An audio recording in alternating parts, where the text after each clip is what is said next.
The Meridian account. Tell her to move it before Thursday. Celeste won't know to look out of state, just get it done before the estate closes. Those were my brother's words. He was not talking to me. He thought he was talking to my stepmother. He had meant to call Diane and called me instead. We were both saved under the same letter M in his phone, and his thumb had made the wrong choice. I know this because I heard her voice in the background, asking him who he'd called. I know this because I heard him say, very quietly, "Nobody. Wrong number." And then the line went dead. I was sitting in my car in the parking garage of my office building. Wednesday morning, February, engine still running. I had been on that call for 53 seconds. I did not move for a while. Then I reached into my glove compartment and took out the notepad I keep there.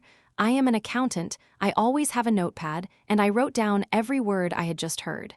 Meridian account. Thursday, out of state. Estate closes. I want to tell you what I found in a bank in Delaware that had my father's name on it. And I want to tell you what my brother's thumb accidentally did to a plan that had almost worked. My father, Thomas Acaffer, came to the United States from Nigeria in 1987 with an engineering degree, $200, and the particular stubbornness of a man who has decided that the life he wants is somewhere ahead of him and that he will simply keep walking until he reaches it. He reached it mostly. He spent 15 years working for a civil engineering firm in Baltimore, saved methodically, and in 2001 started his own small construction and property management company. By the time I finished college, it had 8 employees and 3 commercial properties in the Baltimore corridor. It was not a fortune. It was a life's work, which is something different and in some ways more significant. I am his oldest child. My name is Celeste Acaffer-Reeves.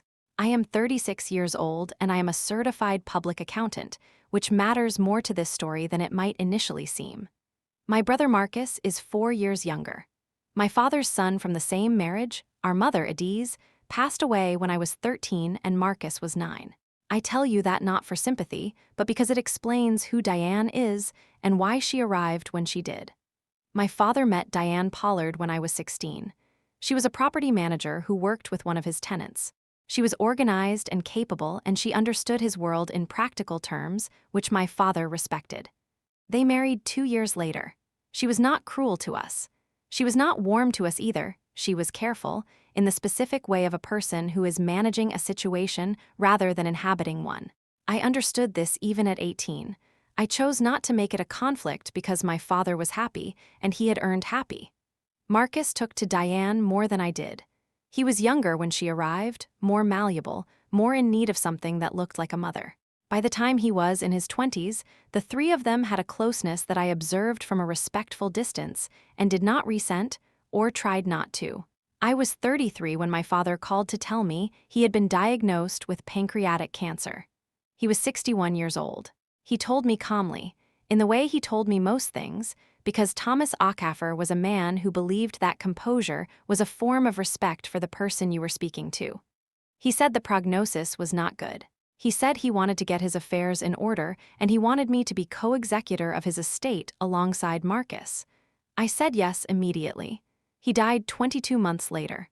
The last months were hard. The illness moved faster in the final quarter than anyone had predicted, and the medication required to manage his pain had significant cognitive effects. He was present, he knew us, he could hold a conversation, but he was slower. The sharpness that had defined him his entire life was dulled, the way a precise instrument goes slightly off when the conditions change. I visited twice a week and called every day. Diane managed his care at home, and I give her that. She managed it well. Whatever else I have to say about Diane Pollard, she cared for my father through the worst of it with consistency and without complaint. I buried my father in April. He was 63. The will was straightforward on its surface. The family home, a 4-bedroom in Howard County he had owned for 20 years, went to Diane for her lifetime, with the remainder to pass to Marcus and me equally upon her death. The commercial properties, after debt settlement, were to be liquidated, and the proceeds divided equally between Marcus and me. A savings account in his name, described in the will as his primary liquid asset, was to be divided equally after Diane received a specified bequest. The savings account, when Marcus sent me the statement during the estate process, showed a balance of $91,000.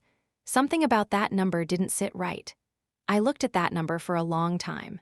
My father had spoken to me about money, not specifics, but in the general way of a parent trying to prepare a child. He had said, more than once, that he had made sure there would be enough for both of you. He had said it the way he said things he'd thought through carefully, not boasting, not vague. Specific in the way that implied an actual number behind it. I remember thinking he wouldn't have left things like this. $91,000 divided between 2 adult children, after taxes and estate costs, was not what enough for both of you sounded like from a man who had owned 3 commercial properties for 15 years. I asked Marcus about it on a phone call in May, 6 weeks after the funeral. He said the properties had carried more debt than we'd known, that the estate had liquidated one account to cover final medical expenses not covered by insurance, that the $91,000 was what remained after everything was settled. I said, "Can you send me the full accounting?" He said he'd ask the estate attorney. The full accounting did not arrive. There were emails and responses promising documents and delays attributed to the estate attorney being backed up. 2 months passed. I was a co-executor. Co-executors have a right to documentation. I sent a formal written request. What I received was partial. Commercial property settlement figures that were plausible but thin on detail. An expense summary for medical costs that I could not reconcile to specific line items. A bank statement I had already seen. I am a CPA. I reconcile figures for a living. I know what a complete accounting looks like, and I know what an incomplete one is trying to hide. But I didn't have proof yet. I was closer than I realized. I had instinct backed by professional pattern recognition, which is not the same as evidence. Then my brother called me by mistake. I want to walk through those 53 seconds carefully because I think every second of them matters. My phone rang at 8:47 on a Wednesday morning. I was in my car in the parking garage at my office, about to get out. I saw Marcus's name and answered because we were mid-estate process and calls from him were not unusual. He did not say hello. I heard sound, ambient sound, like a room. The soft texture of an indoor call that hasn't connected intentionally.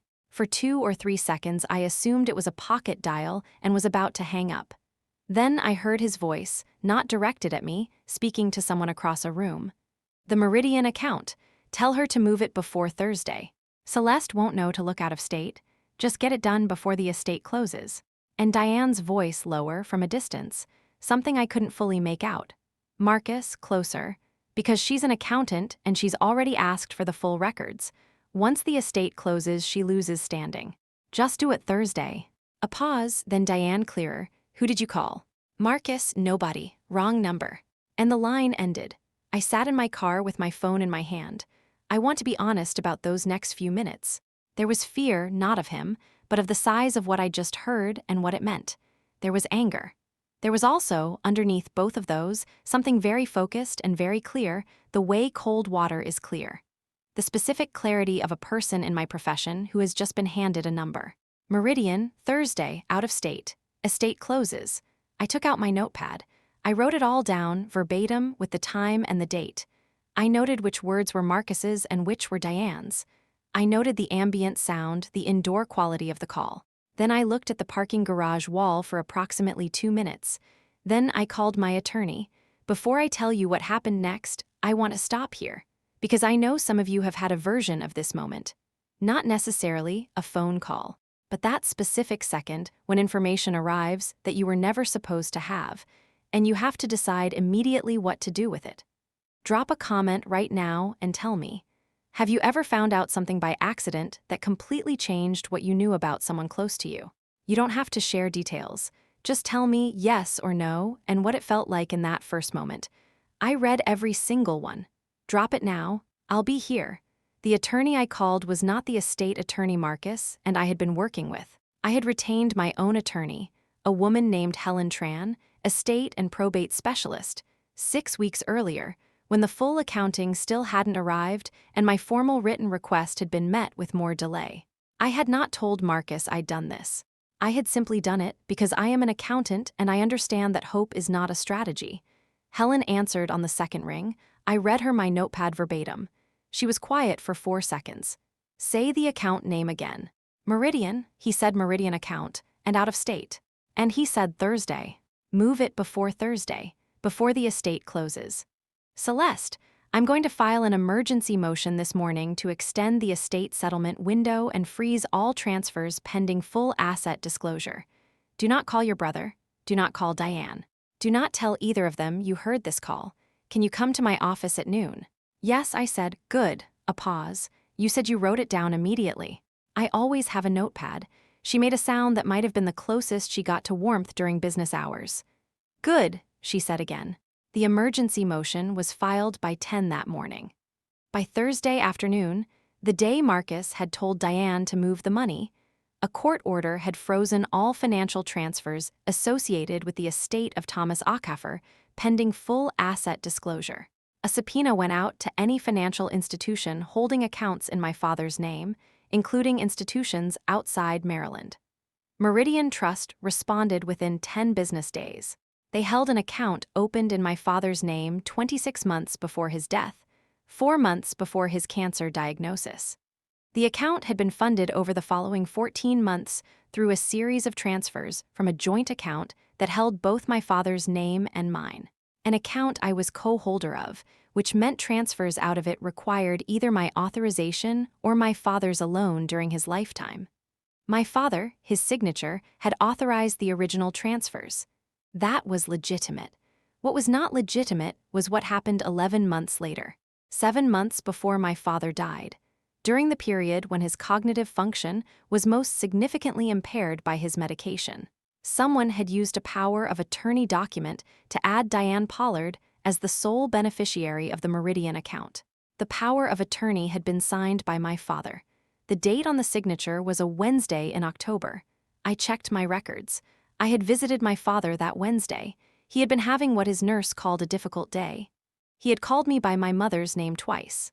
Helen submitted the medical records to the court, along with a forensic evaluation request. The forensic evaluator, a physician who specialized in cognitive capacity assessment, reviewed the medical records from that October and concluded in writing that my father's documented cognitive state on that date made it unlikely he had possessed the legal capacity to execute a binding power of attorney. The POA was challenged. The Meridian account balance, $344,000. $344,000 that had been sitting in Delaware while I was being shown a $91,000 statement and told that was what remained.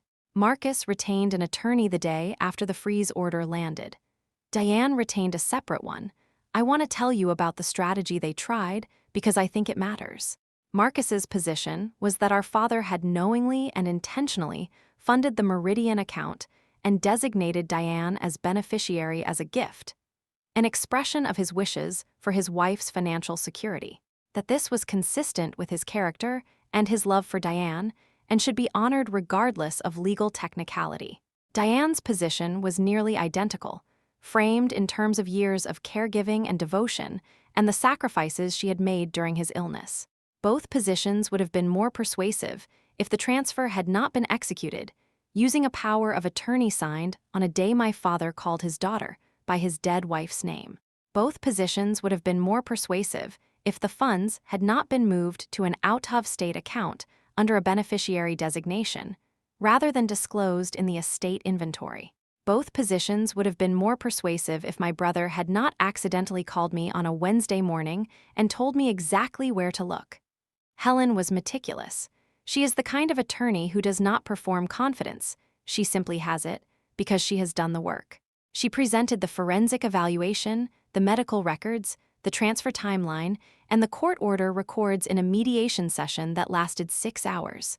Marcus broke in the 4th hour. Not dramatically. His attorney requested a recess.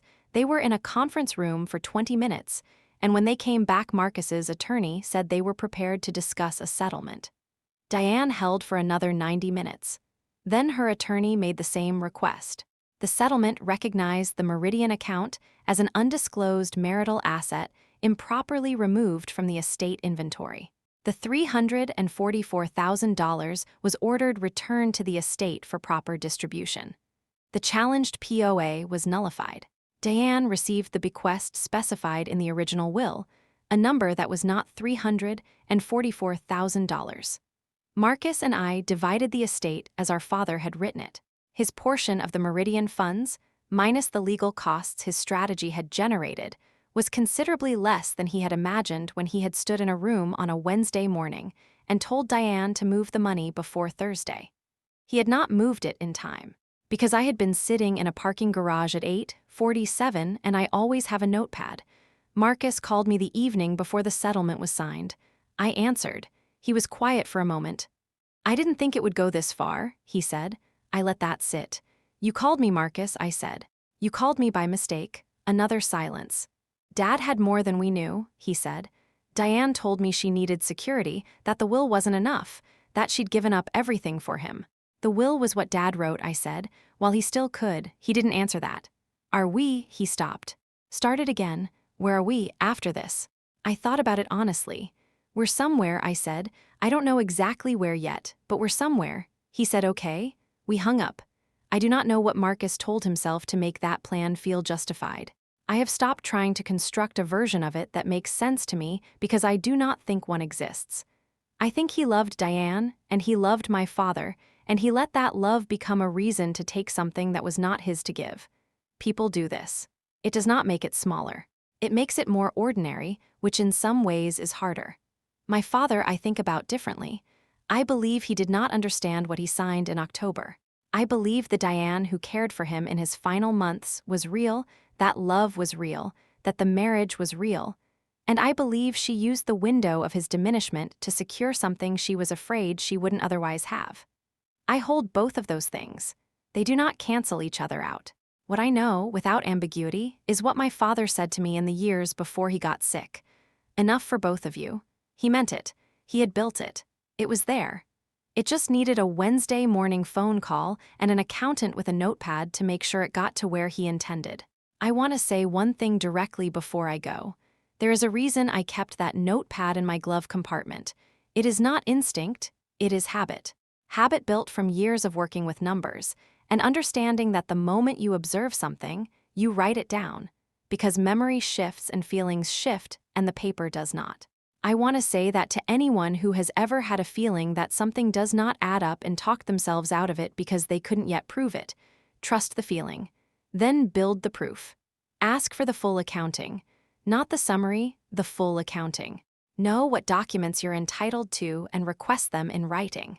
Know the name of your own attorney before you need one, because the moment you need one is not the moment to search.